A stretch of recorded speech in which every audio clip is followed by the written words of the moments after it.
નમસ્તે વિદ્યાર્થી મિત્રો, જ્ઞાનગંગા વિદ્યાલય દ્વારા શરૂ કરવામાં આવેલ ઓનલાઈન એજ્યુકેશન અંતર્ગત આપનું સ્વાગત છે. ધોરણ 8ના ગુજરાતીની અંદર આપણે 10મો પાઠ જોઈએ, અઢિયાના, જેના લેખક છે સ્વામી સચ્ચિદાનંદ. આ ગદ્યોનો પ્રકાર છે આત્મકથા અથવા તો જીવન પ્રસંગ. આપણે સ્વામી સચ્ચિદાનંદનો લેખ જોઈએ.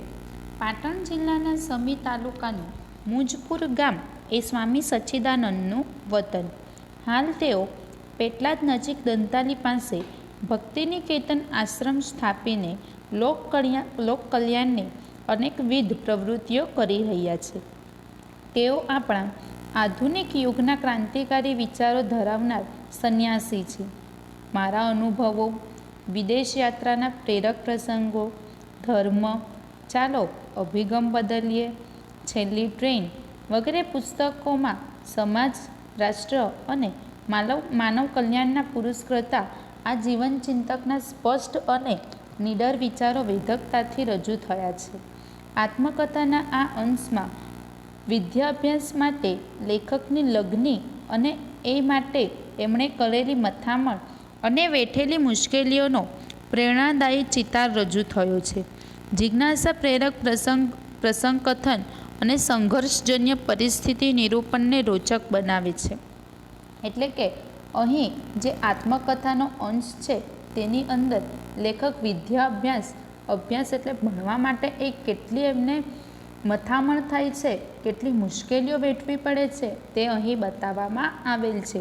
એ મુશ્કેલીઓ વેઠવા છતાં એમની જે વિદ્યાભ્યાસની લગ્ની હોય છે, જે ભણવાની એમની જિજ્ઞાસા હોય છે તે છૂટતી નથી, પરંતુ એ માટે એ કંઈ પણ કરી જવા માટે તૈયાર હોય છે. એ કેટલી મુશ્કેલીઓ વેઠે છે તે બતાવવામાં આવ્યું છે. સાથે આપણે એ પણ શીખવું જોઈએ કે આપણને કંઈક કરવું હોય તો આપણે બધી જ મુશ્કેલીઓ પાર કરી શકીએ છીએ. જોઈએ આપણે આ પાઠ. બાલ્યકાળમાં મેં પાઠશાળામાં થોડા શ્લોકો તથા રુદ્રીઓ વગેરેનું અધ્યયન કરેલું. રુદ્રી એટલે યજુર્વેદના પસંદ કરેલા શ્લોકોનો સંગ્રહ. યજુર્વેદ ખબર ને, આપણા 4 વેદ, તેમાંથી જે યજુર્વેદ છે તેના પસંદ કરેલા શ્લોકોનો સંગ્રહ એને રુદ્રી કહેવાય. એટલે કે લેખકે બાલ્યકાળ એટલે કે જ્યારે નાના હતા ત્યારે તેમણે શાળામાં થોડાક શ્લોક અને થોડાક યજુર્વેદના પસંદ કરેલા શ્લોકોનું અધ્યયન એટલે કે શિક્ષણ મેળવેલું. પણ વ્યાકરણ વગેરે કશું જાણું નહીં. મને રહીને થયા કરતું હતું કે જો મારે સારી રીતે ધર્મ પ્રસાર કરવો હોય તો સંસ્કૃત વિદ્યા ભણવી જોઈએ. એટલે કે તેઓ થોડું ઘણું ભણેલા હતા શ્લોક ને રુદ્રીઓ વગેરે, પરંતુ તેમને વ્યાકરણની કશી જ સમજ ન હતી. એટલે એમને મનમાં એવું થતું કે જો એમને ધર્મ વિશે સમજવું હોય, ધર્મનો પ્રચાર કરવો હોય તો એમણે શું જરૂરી છે? સંસ્કૃતની વિદ્યા મેળવેલી હોવી જરૂરી છે. મારી 23 વર્ષની ઉંમર થઈ ગઈ હતી અને હું હવે મને પોતાના ભણવા માટે ઘણી મોટી ઉંમરનો માનતો હતો. લેખકની ઉંમર કેટલી થઈ ગઈ હતી? તો 23 વર્ષની થઈ ગઈ હતી.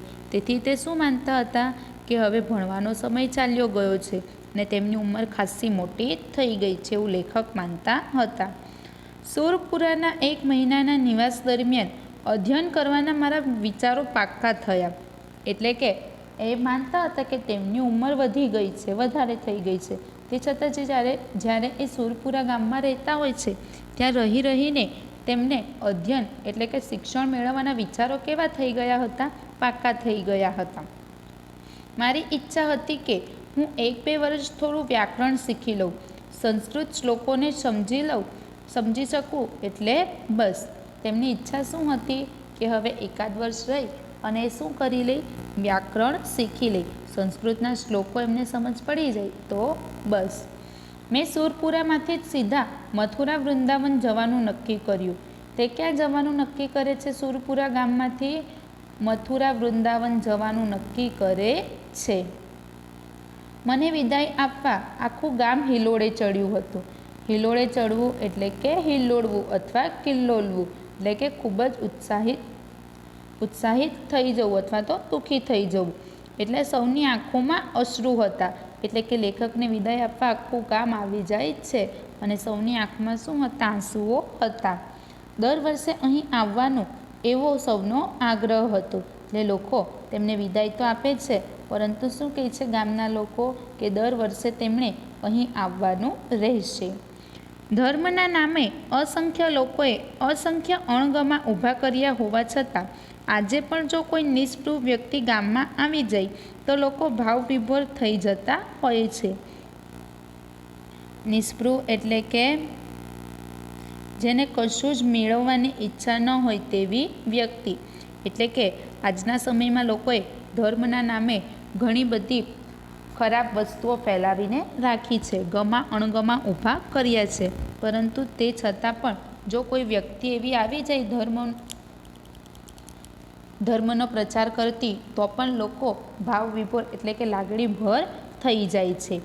અનિયંત્રિત સાધુઓ તથા ભિક્ષુકો, તાંત્રિકો, જ્યોતિષો વગેરે પ્રજામાં અનિશ્ચિત અને ગ્લાનિ ઉપજે તેવું વાતાવરણ બનાવતા છોડતા ફરતા હોય છે.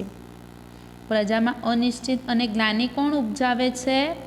અનિયંત્રિત સાધુઓ તથા ભિક્ષુકો, તાંત્રિકો અને જ્યોતિષો. શું કરે છે? પ્રજામાં અનિશ્ચિત અને ગ્લાનિ ઉપજાવે છે એવું વાતાવરણ બનાવે. ગ્લાનિ એટલે કે ખરાબ વાતાવરણ, એટલે કે જે ખરાબ સાધુઓ, ભિક્ષુકો, તાંત્રિકો, જ્યોતિષો જે ધર્મના નામ પર ખરાબ વસ્તુઓ ફેલાવે છે, તે લોકો શું કરે છે? પ્રજામાં પણ એવું ખરાબ વાતાવરણ બનાવતા ફરતા હોય છે. જો આ બધાને વ્યવસ્થિત તથા નિશ્ચિત કરી શકાય તથા ગરણીથી ગાળીને યોગ્ય અયોગ્ય, હિત અહિતનો ભેદ કરી શકાય તો ધાર્મિક ક્ષેત્રમાં બહુ મોટું કાર્ય થઈ શકે તેમ છે. પણ તેવું થઈ શકે એવું દેખાતું નથી. એટલે કે જે આવા તાંત્રિકો, ભિક્ષુકો, જ્યોતિષો છે એ બધાને વ્યવસ્થિત કરી શકાય, સમજાવી શકાય, યોગ્ય અયોગ્ય સમજાવી શકાય, લોકોને પણ હિત અહિતનો ભેદ પારખી શકાય. જો એવું કરી શકાય તો આપણે ધાર્મિક ક્ષેત્રે એટલે ધર્મના ક્ષેત્રમાં બહુ મોટું કાર્ય કરેલું ગણાય. પણ આવું કરી કોણ શકે એમને સમજ પડતી હોતી નથી. ઊંઝાથી ટ્રેન દ્વારા હું રવાના થયો. ગામ લોકોએ મને 30 રૂપિયા આગ્રહ કરીને આપ્યા હતા. હવે મને લાગ્યું કે જો મારે અધ્યયન કરવું હોય તો પૈસાની જરૂર પડશે, એટલે સ્પર્શ નહીં કરવાનો નિયમ ચાલી શકે નહીં. એમણે કયો નિયમ રાખ્યો હતો કે પૈસાને સ્પર્શ કરવો નહીં, એટલે કે હવે જો તેમણે અધ્યયન કરવું હોય તો આ નિયમ તેમનો ચાલી શકે નહીં. એટલે જ્યારે તે ઊંઝાથી ટ્રેન દ્વારા રવાના થાય છે ત્યારે ગામ લોકો તેને શું કરે છે? 30 રૂપિયા એ ખૂબ જ આગ્રહ કરીને આપે છે.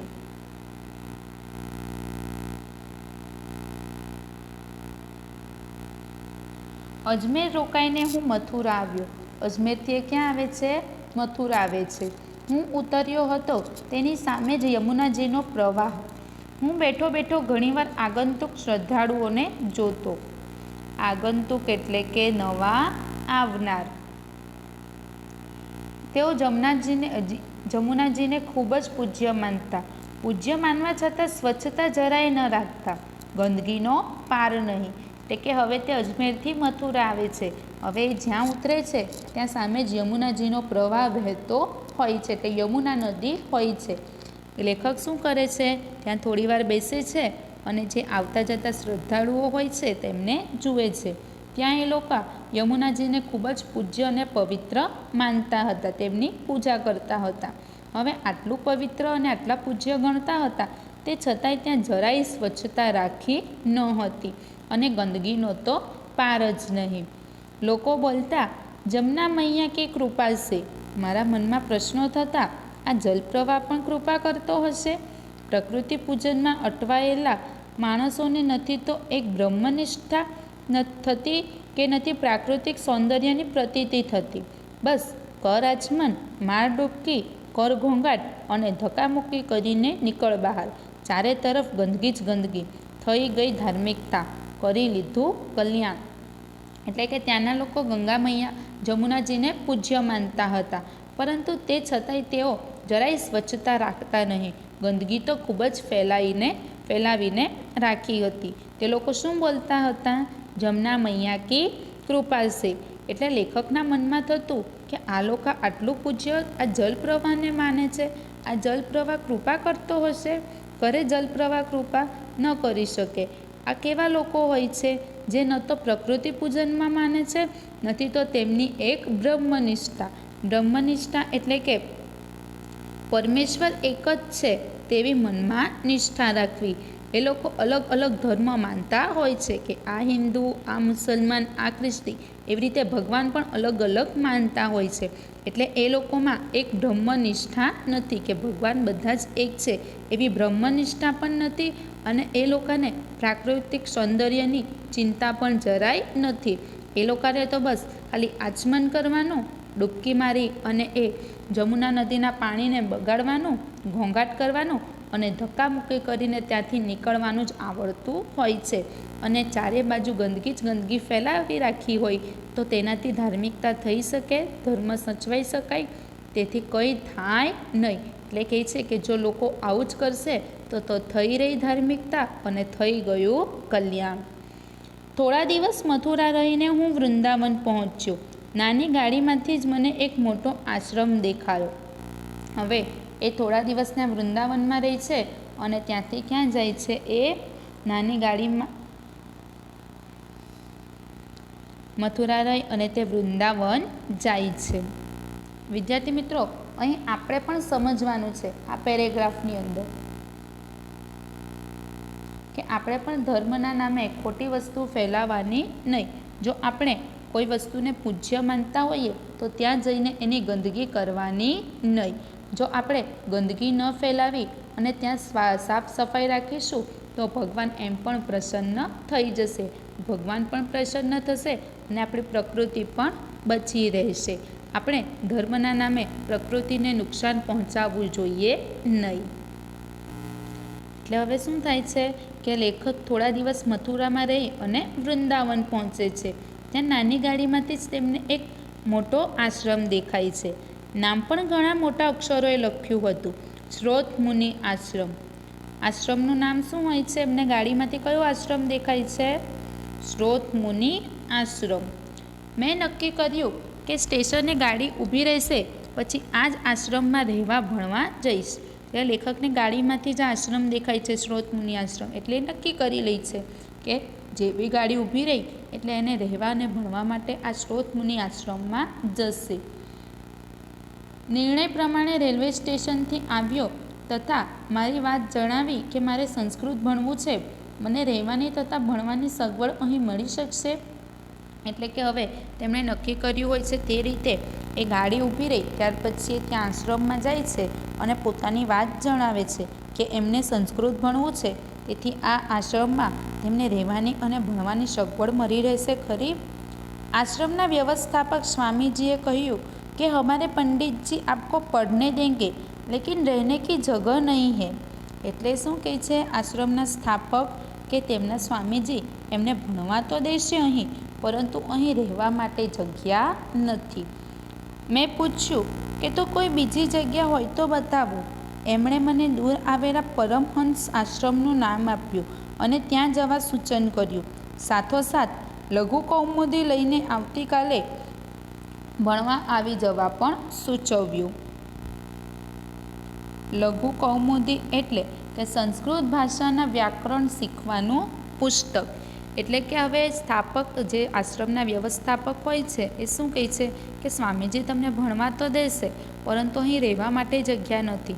તેથી લેખક એમને કહે છે કે તમે મને કોઈ જગ્યા બતાવો જ્યાં હું રહી શકું. એટલે વ્યવસ્થાપક એમને શું કહે છે કે અહીંથી દૂર એક આશ્રમ આવેલું છે. કયું આશ્રમ? પરમહંસ આશ્રમ આવેલું હોય છે, ત્યાં જવા એમને સૂચન કરે છે. અને સાથે ભણવા આવવા માટે કયું પુસ્તક લાવવા કહે છે? લઘુ કૌમુદી, જે સંસ્કૃત ભાષાના વ્યાકરણનું પુસ્તક છે તે લઈને ભણવા આવવાનું કહે છે.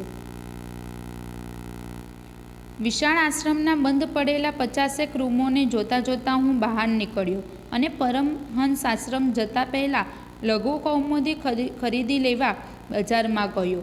એટલે હવે ત્યાંના જે આશ્રમના જે બંધ પડેલા 50 રૂમ હોય છે તે જોતાં જોતાં લેખક બહાર આવે છે. અને પરમહંસ આશ્રમ જતાં પહેલાં લઘુ કૌમુદી પુસ્તક લેવા માટે બજાર જાય છે. ગીતા પ્રેસ ગોરખપુરની દુકાને સસ્તા તથા સારા પુસ્તકો મળતા હતા. કઈ દુકાન પર સસ્તા અને સારા પુસ્તક મળતા હતા? ગીતા પ્રેસ ગોરખપુરની દુકાને. મેં લઘુ કૌમુદી જોઈ. તેનું મૂલ્ય 10.5 આના એટલે લગભગ 65 પૈસા હતું. લઘુ કૌમુદીની કિંમત કેટલી હતી? 10.5 આના એટલે લગભગ 65 પૈસા જેટલી હતી.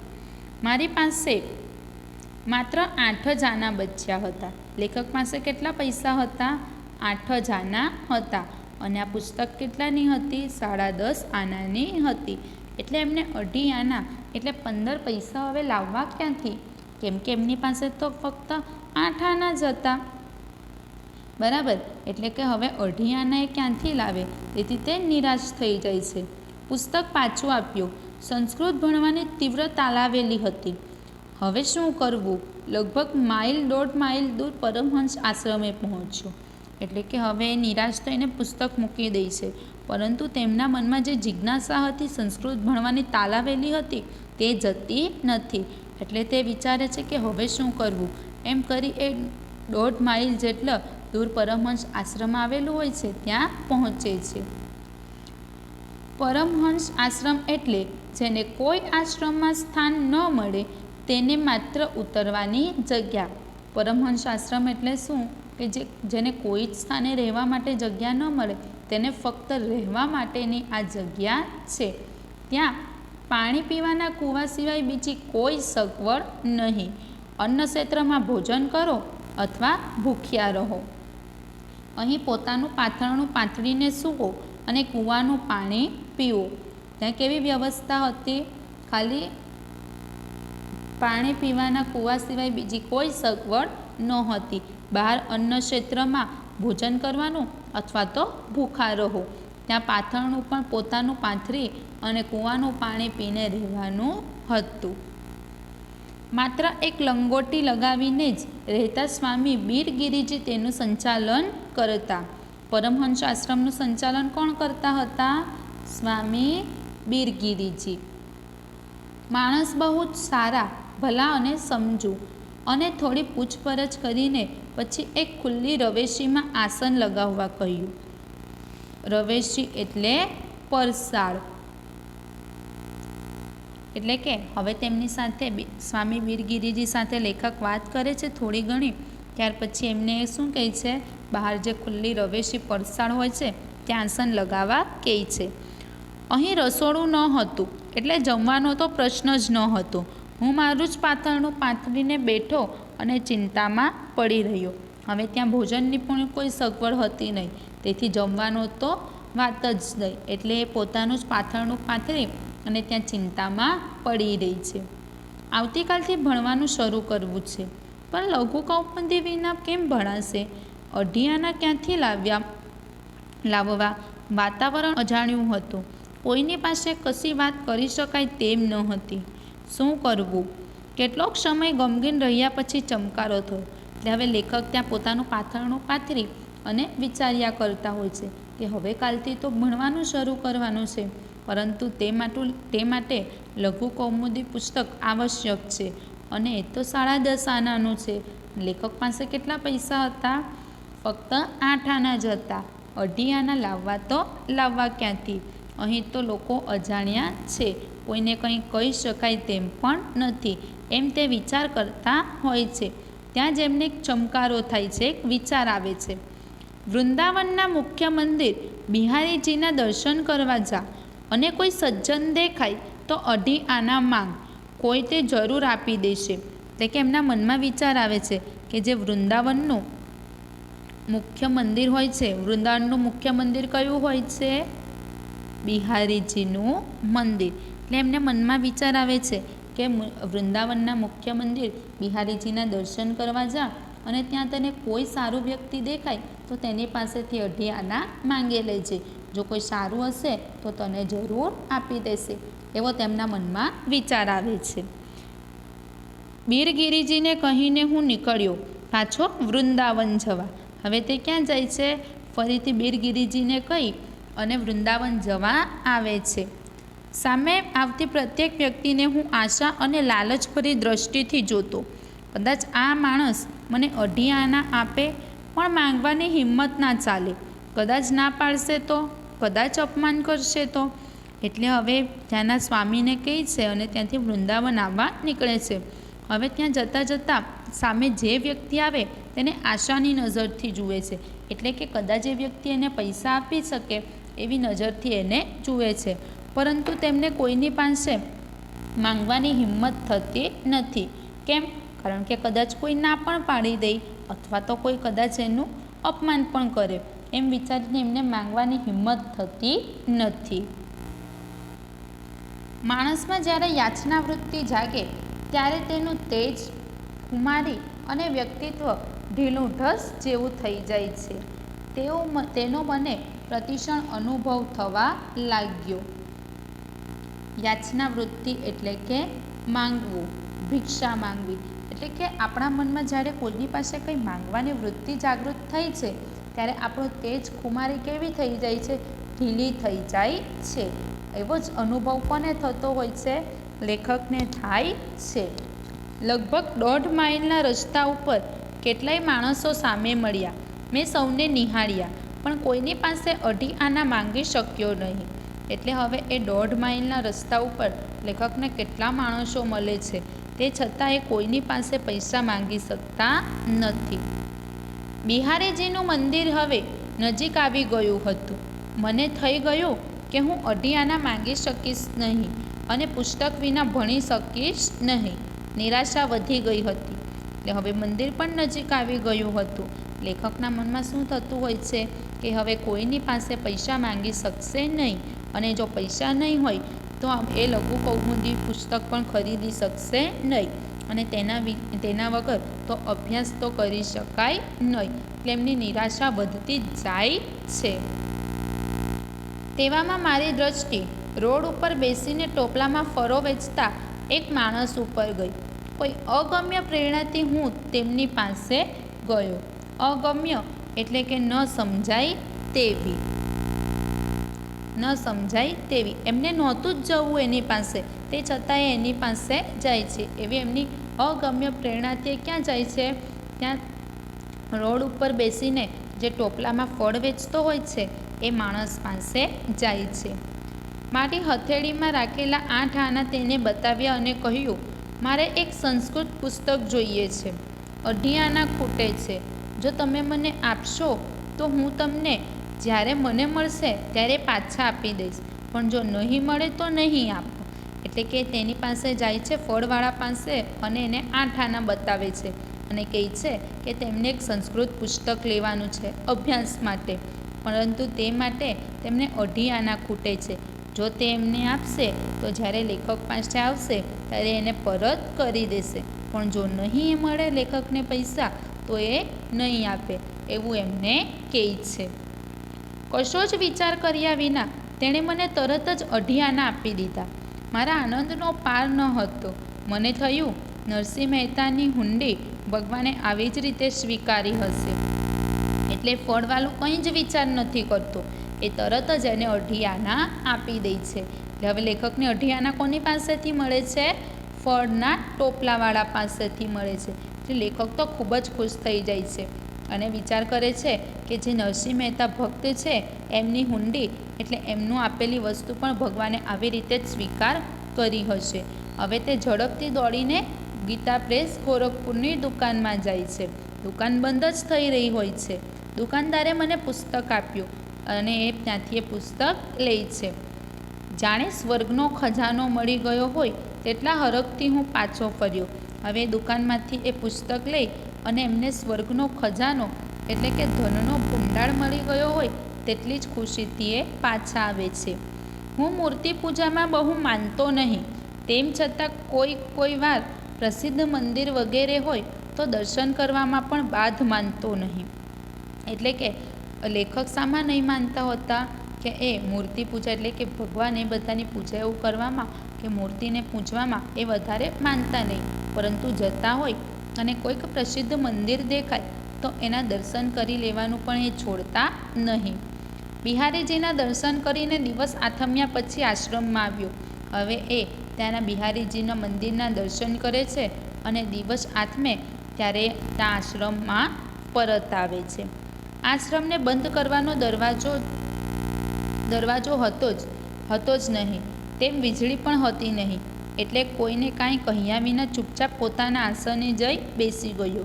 હવે આ પરમહંસ આશ્રમને બંધ કરવાનો તો કોઈ દરવાજો જ નહોતો અને ત્યાં વીજળી પણ નહોતી, એટલે કોઈને પણ કહ્યા વિના લેખક ચૂપચાપ પોતાના આસને જઈને બેસી જાય છે.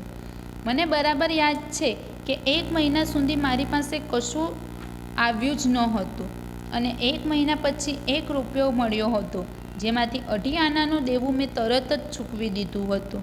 2.5 આના ચૂકવી દેવાનું મહત્ત્વ નથી, પણ જે સ્થિતિમાં શ્રી ભગવાનદાસે મને 2.5 આના આપ્યા હતા તેનું મહત્ત્વ છે. આવા પ્રસંગો જીવનભર વિસરવા જોઈએ નહીં. વિસરવું એટલે યાદ. એટલે કે લેખકને પૈસા કોણ આપે છે? 2.5 આના ફળવાળો આપે છે અને તેમાંથી લઘુ કૌમુદી પુસ્તક ખરીદી અને અભ્યાસ કરી શકે છે.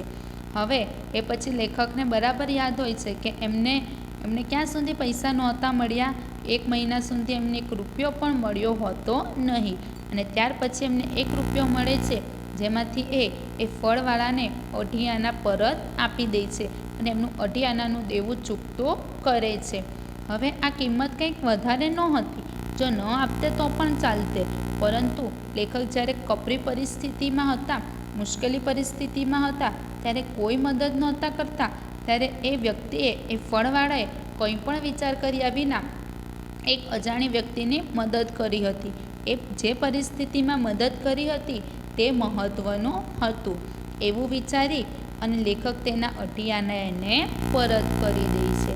એટલે કે આપણા જીવનમાંથી પણ આવા સારા પ્રસંગો એ ભૂલવા જોઈએ નહીં. અહીં કિંમત એ પૈસાની નથી, પરંતુ એ વ્યક્તિએ, એ ફળવાળાએ લેખક પર ભરોસો કર્યો, તેની કપરી પરિસ્થિતિમાં તેની મદદ કરી, તે મહત્ત્વનું છે.